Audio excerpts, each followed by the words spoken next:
though we pay taxes, in fact, we pay more than most states per capita. We're not a state. We don't control the DC National Guard.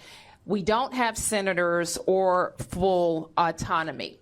Limited home rule gives the federal government the ability to intrude on our autonomy in many ways. My message to residents is this. We know that access to our democracy is tenuous. That is why you have heard me and many Washingtonians before me advocate for full statehood for the District of Columbia. We are American citizens. Our families go to war. We pay taxes and we uphold the responsibilities of citizenship.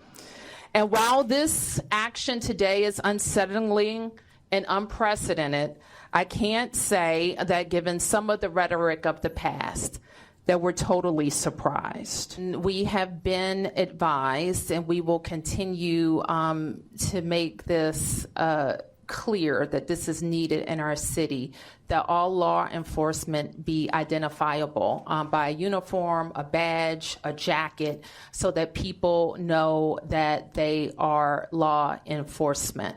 I did not know that the request of MPD would be made. I believed that they would announce that they were going to call up the National Guard. I had one brief phone call related to the National Guard issue over the weekend. Well, what I would point you to is the Home Rule Charter that gives the president the ability to determine the conditions of an emergency. Now, we could contest that, but the authority is pretty broad. And so, like, if you wanted to say the most outrageous thing, one might say, well, I won't say that. It could be something very small. Like, I'm not saying that that's what he's doing, but it could be. And if he deems it and he puts the meat around it and the argument around what he thinks is an emergency. When we think of emergencies, it usually involves surges in crime.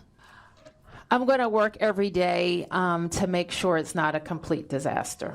Let me put it that way. And I think that with Chief Smith's leadership and her expertise in both the federal space and the local space, we are going to do our level best to maintain, as the chief talked about, to maintain the trust that DC residents have in us. What could be a disaster is if we lose communities who won't call the police. That could be a disaster. What will be a disaster if communities won't talk to the police, if a crime has been committed and could help solve that crime. That could be a disaster. It would be a disaster if people who aren't committing crimes are antagonized into committing crimes. That would be a disaster. So we're going to work every day to get this emergency put to an end. I'll call it the so-called emergency, and continue to do our work.